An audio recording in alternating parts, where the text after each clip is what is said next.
Mindful eating. Is it a fix for emotional eating? That is what I want to discuss with you today.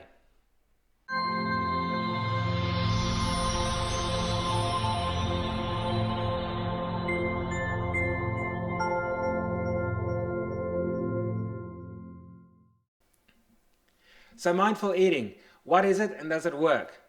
Well, let's just examine it very quickly. Mindful eating is simply what it means. I'm no expert in it, but and there seems to be a few different approaches to it. But mindful eating simply means being conscious and focused on the act of eating when you're eating it. So slowing down, having no distractions, no television, not eating whilst you doing something else, but sitting there, focusing on the foods, focusing on the textures of the and the sensations, actually tasting it, and also being focused on what's happening internally, what emotions and feelings you're experiencing whilst you're eating the food.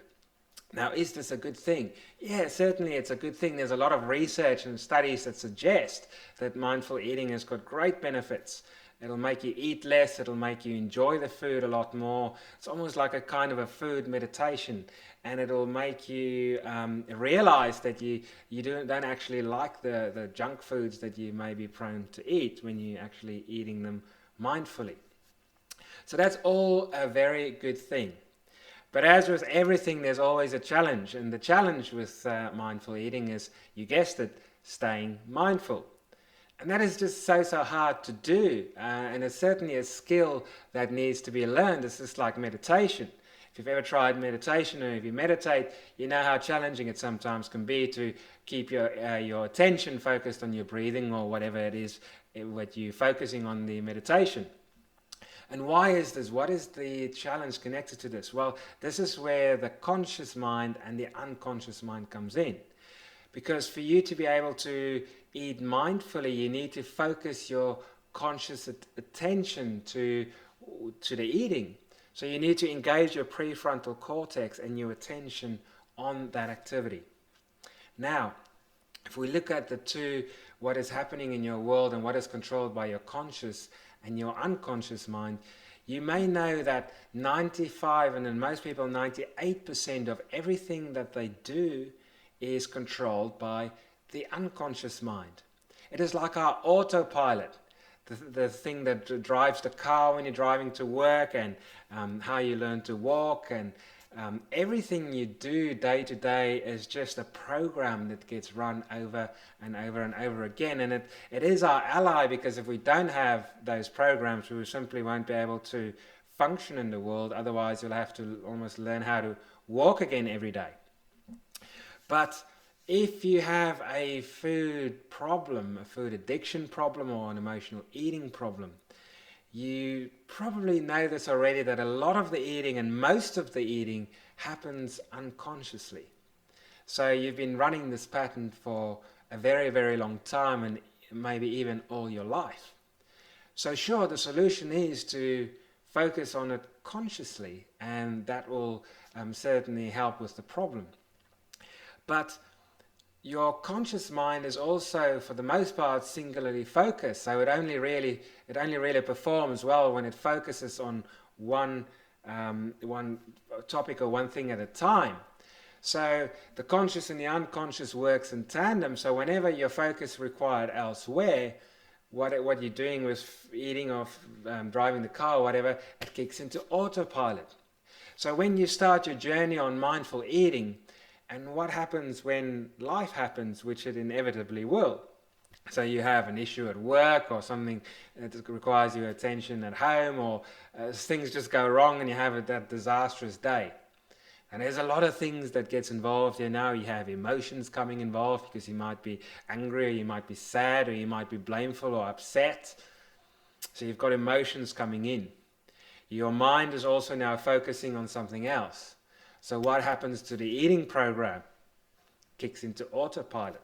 Unconscious mind takes over and say, don't worry about that, I'll take control of this, I'll run the program, and your conscious awareness is elsewhere. Now most people will say, well, this is exactly when you need to practice your mindful eating. Yes, I agree. But how many people are actually successful at that? If they're boss has said something hurtful or nasty to them at work, for example, and they get home and they're upset. How many people actually practices mindful eating in that moment? Very few. The unconscious mind is running the show. Now, sure, the more you practice, the better you'll get at it. But is there another way? What is the other solution? Well, I believe that we need to invest our time and energies at looking at your unconscious programs. Look at what is happening there and start to rewrite the programs, as it were. So how do you do this?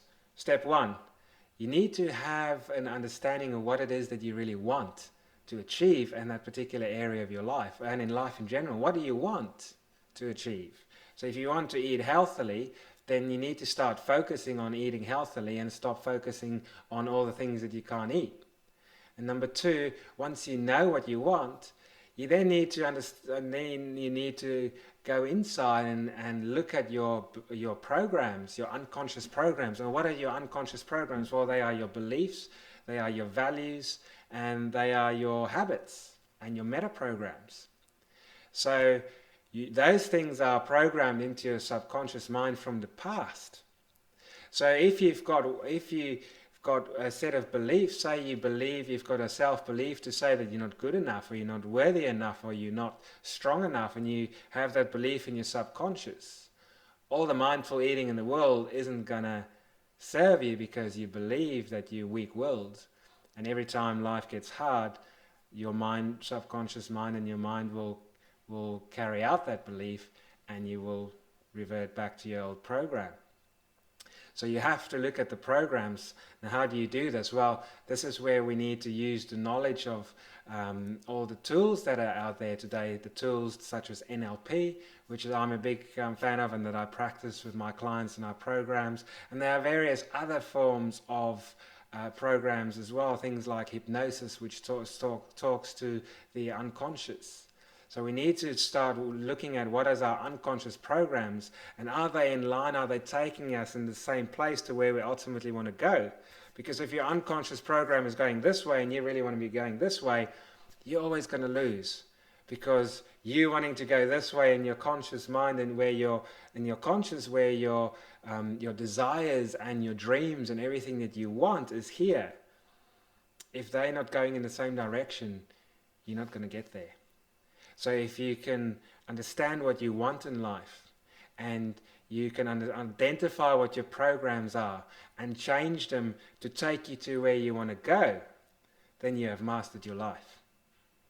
So if you want to learn a little bit more about the conscious and the unconscious, please subscribe to my YouTube channel, and there's another video here talking specifically about the unconscious mind. So hit the subscribe button below, and I look forward to seeing you again soon.